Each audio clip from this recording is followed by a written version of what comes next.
E aí pessoal do YouTube, Fox Walker na área, e nesse vídeo eu vou falar sobre o último episódio da primeira temporada de Fear the Walking Dead, que foi lançado ontem na AMC, e deve estar online agora para geral ver. Então vamos começar a falar desse episódio. Então, vendo toda a situação, envolvendo todos os personagens no último episódio, dá pra perceber que o episódio 6 se focou em vários grupos diferenciados, com aquele preparo para a colisão final, que iria juntar todos os grupos, fazendo-os ir para um certo caminho, ou pelo menos os sobreviventes dessa colisão, indo para um local seguro, resultando no final do episódio. Porém, eu acho que esse é o primeiro ponto que a gente tem que comentar sobre esse episódio, a preparação para a colisão. É muito normal isso de acontecer em várias séries, dos grupos estarem separados, criando vários subgrupos, mini-grupos, e no final das contas eles se juntarem. Mas a forma que isso foi colocado no Fear the Walking Dead foi colocado de uma forma tão natural, nada realmente forçado. O grupo foi simplesmente separado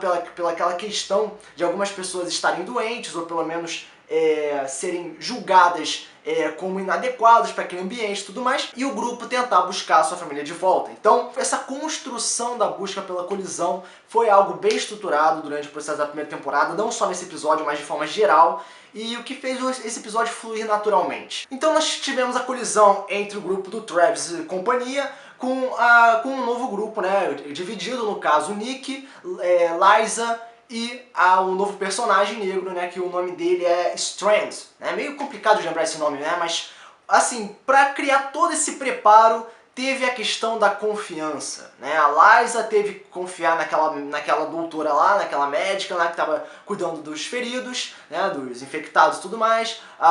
O Nick teve que confiar no Stroud para poder fugir da prisão. E o Travis teve um conflito de confiança, confiar entre o soldado, que foi aprisionado, e o Daniel Salazar. Então a palavra que define esse episódio é confiança. Mas aí teve aquele papo, teve a solução de problemas e no final das contas teve a colisão. Partindo para esse momento, tivemos o ataque geral dos zumbis. A grande horda que estava guardada naquele estádio, indo contra os militares, todo aquele conflito tão esperado entre os seres humanos e os zumbis, entre os mortos e os vivos. Entre os vivos e os mortos, enfim, a grande guerra que todo mundo estava esperando. Nós não tivemos nenhum aprofundamento em relação ao vírus, pelo que parece, então provavelmente isso será explorado nos futuros episódios. Porém, o que importa nessa cena é o ataque dos zumbis, porque teve uma grande quantidade absurda de zumbis, mas infelizmente eles não foram tão focados em relação ao ataque agressivo contra os humanos, mas sim contra uma grade. Os zumbis simplesmente ficaram na grade tentando derrubar ela, alguns zumbis entraram e foi somente isso. Nós não tivemos mais nenhuma cena dos zumbis devorando pessoas e tudo mais. Foram simplesmente os zumbis derrubando a cerca, entrando um pouquinho, depois mudou para o grupo do Travis e pronto. Infelizmente só foi isso o foco daquele grupo imenso de zumbis, o que decepcionou um pouco o episódio, mas que não tirou aquela sensação de medo, aquela sensação de pavor e momentos de perigo. Porque o episódio todo foi isso. Vários personagens ficaram em situações de perigo que nos fizeram pensar, caramba, agora esse personagem vai morrer, agora esse personagem vai sair da série. Teve aquele momento do Nick com os zumbis no corredor, teve o momento do Chris e a Alicia com os militares, teve o momento do Travis tentando salvar toda a sua família quando eles estavam sendo atacados naquela cozinha, Eles estavam numa cozinha, não estou lembrado direito, mas o que interessa é muitos momentos de perigo. Eu senti falta, como eu disse, do foco nos zumbis, mas teve um pequeno personagem que eu acho que chamou muito a minha atenção. É que normalmente quando uma pessoa é mordida, ela tenta buscar ajuda e ela acaba sendo morta por um amigo próximo ou uma pessoa próxima. Só que esse soldado que foi mordido no pescoço, ele ficou todo ensanguentado no torso, ele acabou se jogando na hélice lá da nave, lá do helicóptero, ou o que seja, e ele foi destroçado no mesmo instante. Então ele se matou para não voltar à vida. Então cara, aquilo chamou muita atenção, porque parece que foi o único personagem do Fear the Walking Dead inteiro que realmente fez isso. Ou eu acho que também no The Walking Dead, eu não tô lembrado direito, mas assim, a questão de se matar após ser mordido, eu não tô lembrado de nenhum personagem que fez isso anteriormente, tanto no The Walking Dead quanto no Fear the Walking Dead. Então essa morte merece um bônus de atenção, porque foi um personagem que se destacou, apesar de ser apenas um personagem de fundo. Falando de alguns personagens que não fizeram muita coisa, tivemos o Chris e a Alicia, que realmente eles não fizeram nada significativo, apenas ficaram cuidando do carro, e teve todo aquele contato, aquele vínculo com os militares, aquela confusão, e o que é interessante, né, o Fear the Walking Dead está focando demais nos dois, ao ponto de passar uma mensagem subliminar, parecendo que os dois poderão se tornar um casal futuramente, né? Porque, cara, eles estão sempre juntos desde o último episódio, tá rolando um clima entre eles. O Chris tentou proteger a Alicia quando os militares tentaram abusar, assim, pô, me passa a chave aí e tudo mais. Então, assim, parece, tá dando muita dica isso. Tá ficando muito óbvio que eles podem começar um relacionamento mais sério futuramente, obviamente na segunda temporada. Então, eu acho isso interessante, mas eu acho que eles forçaram demais a barra em não fazer o Chris ou a Alicia participar de uma forma mais direta na procura da salvação de seus familiares. Eu acho que deixar aquilo muito claro acaba tirando um pouco do realismo, forçando demais uma coisa mais cartoonizada, né? Dizendo assim, olha só, eu quero passar uma mensagem que eles vão ficar juntos. Vamos botar essa cena, essa cena, essa cena. Então só fica isso. As únicas cenas do Chris são com a Alicia. E as únicas cenas da Alicia são com o Chris. Ou com o Nick. Então fica uma coisa muito fechada nesse conceito, né? Ela não faz nada realmente envolvendo a família, só o Chris ou a Nick. Ou o Chris ou o Nick. O Chris realmente não faz nada a não ser se vincular com as crises familiares ou com a Alicia. Então realmente ele não passa desse padrão. E é uma coisa bem óbvia isso. Sobre o Nick e o Strange, foi interessante a evolução do personagem Nick estando na presença desse novo personagem e o maior foco do mesmo durante os vários ambientes que os dois personagens passaram. E o legal foi o aprendizado, né, que ele tentou ensinar para o Nick em questão de sobrevivência, dizendo, não, às vezes não vale a pena salvar os outros, deixe-os para trás para a gente poder sobreviver. Quando o Nick pensou em salvar os outros, estavam presos, né? O Strange ele tem uma mentalidade mais fria, né? Ele é uma pessoa mais fria, mais cuidadosa, ele não vai arriscar tanto ele não vai se expor tanto, porque ele sabe que pode morrer. Então ele já tem uma certa noção assim de como sobreviver e dos riscos que podem tomar. Ele não é uma pessoa tão impulsiva, ele pensa demais antes de agir, mas ele não fica só no pensamento, ele sabe agir, ele sabe o que fazer, então ele já é um personagem muito preparado e eu espero que esse ensinamento tenha pelo menos alterado um pouco o Nick para a segunda temporada. Mas o foco geral nesse personagem já ganhou assim nesse episódio, a gente já soube mais sobre ele, como é que ele funciona, no caso em momentos de invasão de zumbis, então já podemos criar uma imagem mais vinculada ao preconceito sobre ele. Isso eu acho que é essencial, a gente criar alguma imagem sobre um personagem nesses momentos de ação, tensão e tudo mais. Não somente em questão de conversas e, sei lá, vínculos. E tivemos a briga com aquele soldado, né, que foi interrogado pelo Salazar. De alguma forma ele conseguiu chegar na base, ficou esperando no estacionamento o Salazar chegar, pegar uma arma e apontar pra ele, pra depois ser completamente...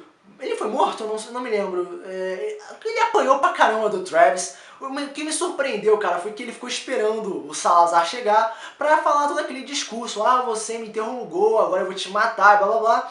E assim, eu fiquei muito surpreso em relação a isso. Mas eu fiquei mais surpreso ainda, apesar de ser uma coisa bem óbvia, do desaumento do Travis nesse último episódio. Ele foi bem estruturado, bem desenvolvido. Ele deu porrada no soldado de uma forma que eu não esperava. Eu achava que ele ia parar num certo instante, mas deu pra ver que ele continuou de uma forma exagerada. Então ele tá sendo uma pessoa muito mais... Ele tá se aderindo aos seus instintos agora, ele não tá parando e usando a lógica. Ele tá nos extremos, tanto na lógica quanto no impulso. Então isso que é legal, agora ele já tem um ponto a mais pra controlar. E todos os personagens vivenciaram isso, cara. Tipo, o filho dele, o Chris, ele vai ter muito que discutir em relação a essa atitude do pai futuramente. Como é que ele vai usar essa força que ele descobriu sobre ele mesmo no ambiente que ele vive. Então teremos muito mais do personagem nas próximas temporadas, mas nesse episódio ele usou e abusou dessa vontade. Tanto para salvar a família, tanto para dar porrada no soldado e tanto para conseguir salvar o máximo de pessoas possíveis. Isso foi muito legal. Então assim, de forma geral, cara, o resumo de todas essas cenas foi ação, cenas de tensão, personagens que podiam morrer, né? E no final das contas tivemos a Liza sendo a escolhida para ser morta, né? Porque ela acabou sendo arranhada, já estava toda pálida e tudo mais. E assim, foi muito apropriado. Eu apostava na morte dela no meu último vídeo que eu fiz sobre o que poderia acontecer nesse episódio, e eu achava muito apropriado. Ela tá sendo muito exposta, ela realmente não tava tendo aquele... Ela já deu o que tinha que dar. Então, quem foi o responsável por matar a Liza foi o próprio marido, foi o ex-marido, né, o ex-esposo, né, que no caso é o Travis. O que vai ajudar muito no desenvolvimento do personagem. Tivemos aquela musiquinha, a mulher abraçando ele na praia, as ondas, uma parada bem cinematográfica, parecia clipe musical, né? Só faltava aquela música do Titanic. Então é isso, cara, o episódio foi isso. Foi bem divertido da metade pra frente, porque a gente criava tanta expectativa pela colisão, né, pelo encontro, que eu acho que as pessoas não ficavam tão interessadas em saber o início. Eu acho que as pessoas querem ver a ação, querem ver como aquilo ia acabar. Bom, pelo menos isso aconteceu comigo. Eu já sabia que ia ter colisão, eu não tava nem a fim de prestar tanto atenção assim, né, na conversa, mas eu queria ver o encontro, eu queria ver a porrada, eu queria ver discussões, queria ver a fuga e queria ver a conclusão. E após ver a conclusão, eu posso dizer que esse episódio foi bastante adequado para uma season finale. Não foi tão absurdo, não foi tão absurdamente feito como o fim da primeira temporada de The Walking Dead. Foi uma coisa mais natural. Então, Fear the Walking Dead ganha nesse aspecto. Foi um final mais normal, mais comum de acontecer. Então, como nota, eu vou dar nota 8,5. Principalmente pelas questões emocionais, pela câmera, cara. Eu não sei quem tá gravando o Fear the Walking Dead, mas os malucos sabem gravar de uma forma tão bonita. A câmera é tão perfeito, cara. A pessoa tá bem no centro, a forma que a câmera se move, principalmente no final do episódio. Então, de forma geral, 8,5. Foi um episódio bem satisfatório para uma season finale. Bons momentos de alguns personagens, apesar da falta de algo interessante tanto para a Alicia quanto para o Chris. Eles ainda são muito jovens, eu queria ver algo mais interessante neles, mas foi isso, né? A gente tinha que aproveitar o que tinha. Só para adicionar aqui, ainda tem um detalhe vinculado ao final do episódio, que foi a filosofia de vida que o Nick começou a falar a respeito da situação atual dele. Que ele começou a se comparar, a ver a situação atual dele com a de todos ao seu redor, encontrando assim o ponto comum. Ele sempre viveu perdido, e agora todo mundo não sabe o que fazer, devido às situações atuais.